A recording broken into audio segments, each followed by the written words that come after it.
If that statement has been made, then why would they refuse the extension of legitimacy that to be granted upon that particular government? As a substitute for having normal relations with both sides, the Taiwan Relations Act, in effect, functions as a rough substitute. But the question remains, how sustainable is U.S. policy on the Taiwan Relations Act? On the security side, it consists of two major components. One is to provide Taiwan with weapons of a defensive character, provide Taiwan necessary defense articles and services. And the second part of it is to maintain the capacity to respond to use of force or other forms of coercion. The first one is well covered. Just spend just one minute talking about the second part, maintain the capacity. And just sort of throwing out there just for it what I think is also another debate going on in Washington. That's between air-sea battle and offshore control. Air-sea battle, if you sort of read the documents, it basically claims that the United States, to maintain the capacity to defend Taiwan, it would require possibly at least having the ability, having that arrow in the back pocket, the ability to interdict single points of failure in the PLA operational system that could be used in the event of an attempt to physically occupy Taiwan and enforce its and then impose its control of the remainder of the island. Unlikely scenario, but still possible, and one that should be front and center of any planner at Pacific Command or other parts of the U.S. defensive establishment. Offshore control, in effect, says, it declares or advocates a unilateral declaratory policy in favor of no interdiction missions in the event of a conflict. So in effect, offshore control, in effect, is what it's really, in a way, unless they can prove that this is a way to be able to, the U.S. can maintain the capacity to respond to use of force, in a way is actually abandoning Taiwan, just as sort of an arms sales freeze. So it's just something to sort of throw out there as an aspect of the debate. And as a final note, let me, in terms of sort of what it all comes down to, another debate that should be going on, or has gone on, in terms of some specific arms sales issues, is there's a lot of attention been granted on F-16s, which certainly are important. But if you ask 5 different people who sort of look at Taiwan defense issues, you're going to probably see 5 different opinions in terms of what the priority is. My favorite long has been diesel-electric submarines. Diesel-electric submarines. And it's just a fascinating story to sort of look at when you want to get into history and how this particular issue relates to other things.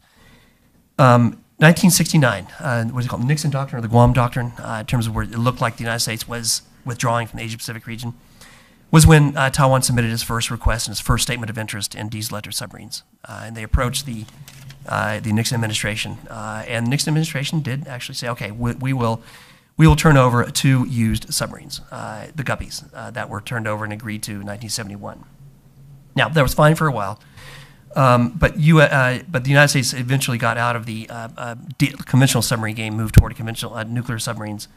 But there was a movement in the early 1990s where the U.S. industry was beginning to look at sort of ginning up because of some of the problems in the shipbuilding industry to be able to gin up and be able to sort of reconstitute on the diesel-electric submarine market to be able to satisfy requirements in other parts of the world.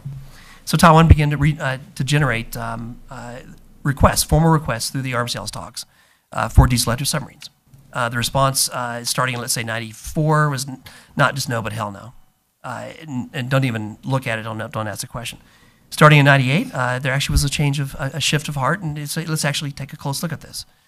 2 evaluation teams visited Taiwan and came up with based on the question, which was, is there a valid requirement, came back with what should have been an obvious answer. Yes, of course there's a requirement. So finally, on April 21st, President Bush announced that the United States would assist Taiwan in its acquisition of diesel-electric submarines. It's very important word. I said would assist Taiwan in its acquisition. That's somewhat telling. It left it open. This was, in effect, was a shift in policy. And how this would proceed was really left open. One route was foreign military sales. In other words, Taiwan submits a formal request for the United States to manage a program to supply 8 to 12 diesel-electric submarines to Taiwan.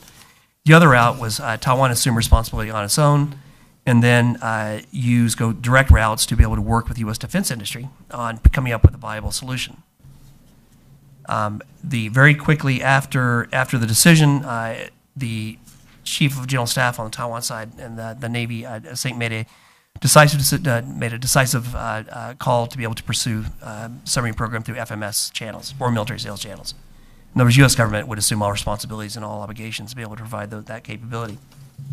Since then, bear in mind what was going on at the time. There were some significant issues going on within Taiwan related to economic downturn, a whole range of other things. But the program has been frozen in effect since then. There's a lot of things that were unfair on the U.S. side in terms of how this issue was approached and how this issue was managed. But today, there's an opportunity to be able to move forward effectively. I believe there's a consensus on Taiwan between both sides of the political spectrum that Taiwan side, I believe, are their top procurement priority. And there are things that appear in terms of moving forward with the domestic program. One problem, though, is that my understanding is that there is at least a perception on the part of the U.S. defense industry that they have been told by at least by significant elements within the U.S. government not to do anything to support Taiwan in its acquisition. No technical assistance. Don't be active in anything. I don't think it's true personally. However, it would help. It would help if there were some public clarification. If there were some statement that came out of the Obama administration, perhaps a reporting requirement from Congress that asked that question, or a letter from Congress that asked that question.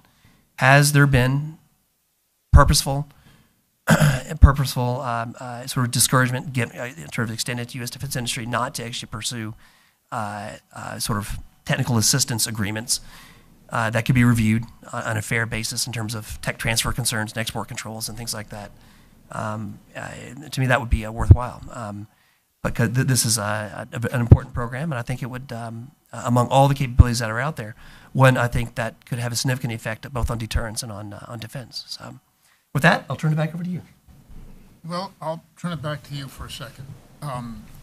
Are there any signs, Mark, that the administration's current willingness, for example, to call the PRC pugnacious or to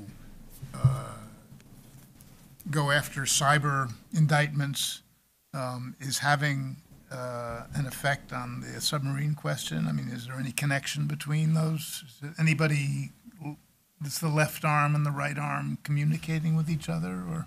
Well, it may. Bear in mind that you have two routes that are going. One is the foreign military sales route. The other is direct commercial sales route. And you actually have a letter of request, or actually a congressional notification, that's been frozen since 2007.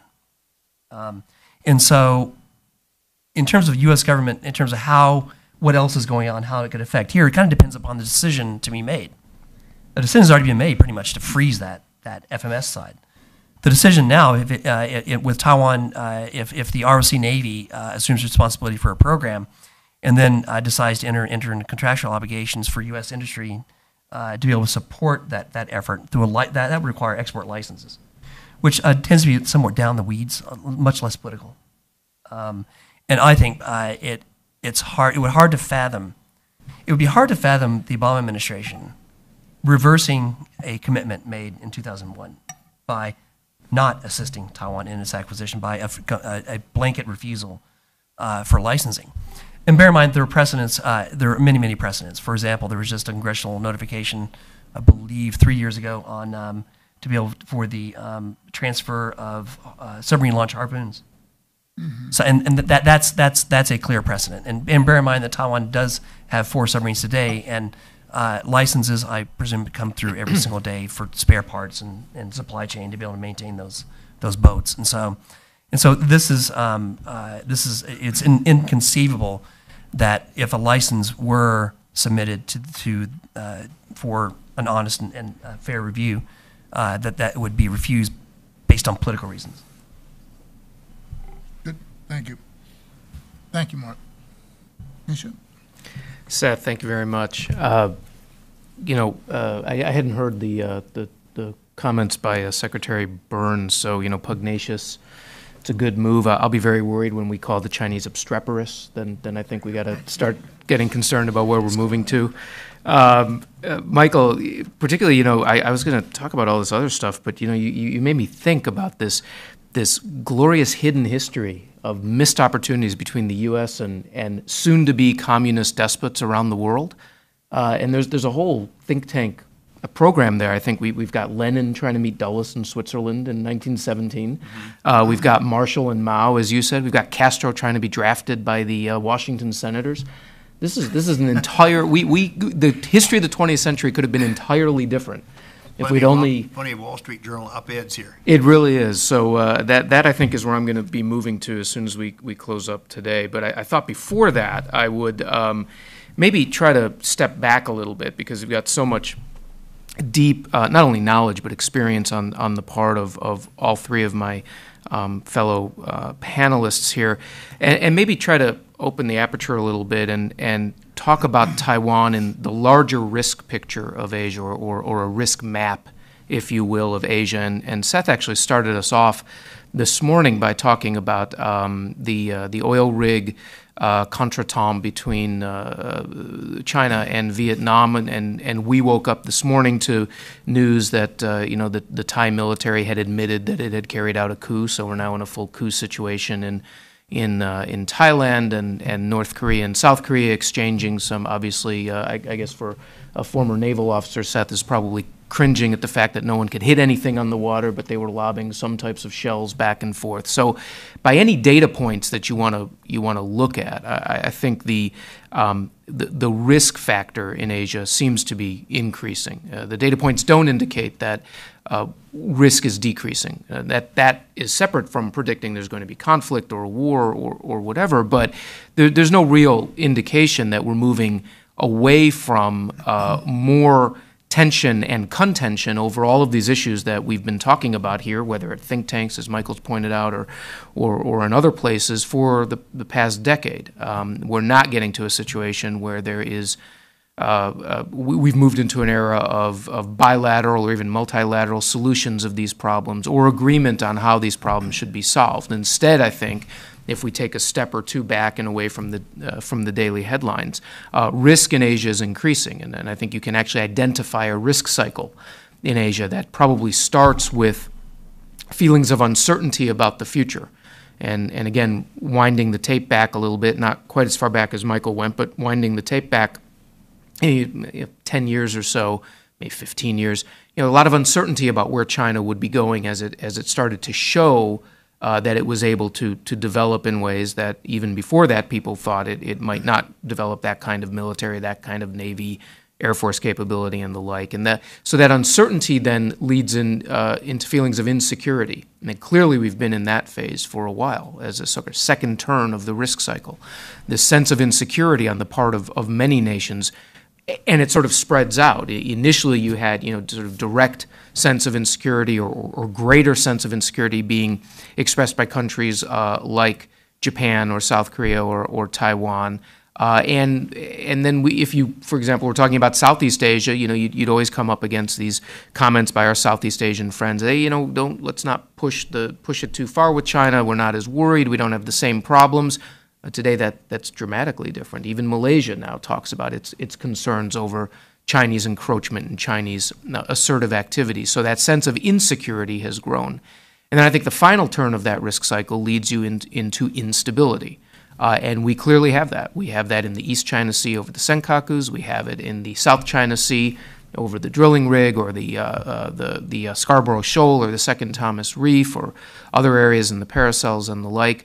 We have been steadily moving through that risk cycle without any indication, to use another traditional term, that the nations have found an off-ramp. They have not potentially gone fully onto that highway of conflict. We don't have outright fighting, but there's no indication that the nations have either among themselves determined how they can get to an off-ramp or really have much of interest at this point. So that sense, I think, is sort of one of the bigger pictures we should begin with. For the U.S. then, trying to fit the U.S. into that picture, despite the pivot, and I'll mention that again in a few seconds, it seems clear that Washington is becoming increasingly risk-averse at the moment that risk is increasing in Asia. And that's due to our sets of issues over the past almost 15 years now. The wars in Iraq and Afghanistan, economic crisis, and barely discernible recovery at home, except for the equities markets. The U.S., in its articulation, to the extent that it does, articulate its concerns and its preferences, risk aversion seems to be